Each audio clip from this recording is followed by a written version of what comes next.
Is the Vietnamese Dong a scam or a legitimate investment? People have been asking me to weigh in ever since I debunked the Iraqi Dinar scam, so here we go. The short answer is it's sometimes a scam, but it is more legitimate than the dinar, although I think there's a better alternative.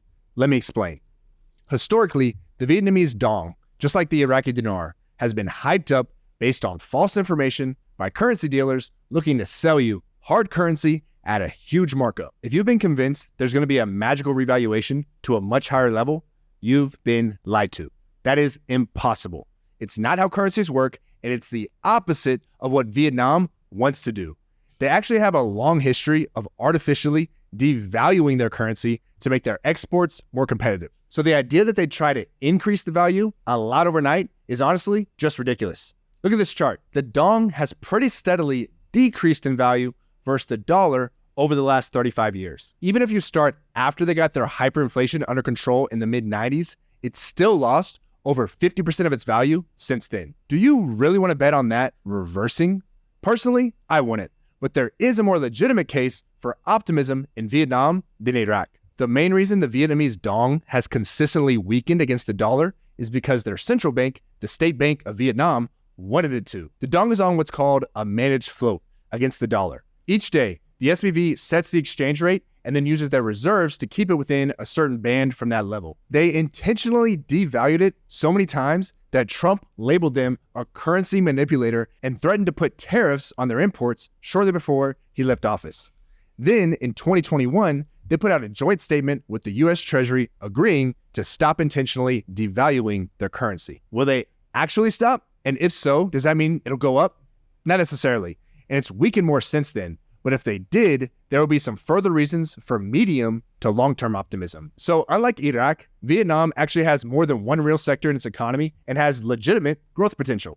It's a key beneficiary of the China Plus One movement, where multinational companies are diversifying their supply chains away from China. Even many Chinese companies are moving some production there, since most Vietnamese college graduates speak fluent Mandarin. And they see the lack of a dominant religion in Vietnam as a positive. Cheaper labor and land don't lead to as many cost savings as you'd think, since they're counteracted by higher import and other costs. But lots of companies are still moving production there, and that's likely to continue. Ultimately, that should be a positive tailwind for the Vietnamese economy and currency. But does that mean the Dong is a good investment? Not necessarily. Like I've explained before, buying a currency is not like buying the stock of a country. Vietnam's economy has had pretty consistently strong growth for the last 30 years, but their currency has weakened the whole time. If I was interested in investing in Vietnam, a better way might be through a Vietnam stock market ETF like VNM. Unlike Iraq, Vietnam actually has a legitimate stock market you can invest in.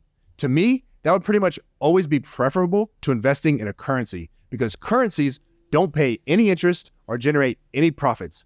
Companies can. What a lot of people don't realize is that when you invest in the stock of a foreign country, you are also investing in the currency. For example, let's say you buy $100 worth of stock in a fictional Vietnamese company. We'll call it Vietnam E. Well, that stock isn't really priced in dollars. It's priced in Dong. So technically, you're converting your dollars into Dong when you buy it. If the stock price doesn't change, but the Dong appreciates by about 10% against the dollar, your investment would then be worth $110. You would have made 10% in dollar terms because of the currency appreciation, even though the stock price didn't change. Now, of course, it also works the other way, but if you're positive on Vietnam and you really want to invest in the Dong, the stock market offers you potential to more directly benefit from the country's economic growth and gives you a better chance at positive long-term returns. You get the same currency exposure as if you just invested in the Dong, but you also get the potential to benefit from growing profits of the companies. Personally, I have no interest in investing in Vietnam through the stock market, the currency, or any other way. It's a largely planned economy run by an opaque communist regime that has a history of devaluing its currency and enacting anti-capitalist policies. If that wasn't enough, there's also a history of rampant corruption and limited liquidity in the stock market. Now, in a more free, open society, it would have tremendous potential, and it still might, but there are way too many red flags for me.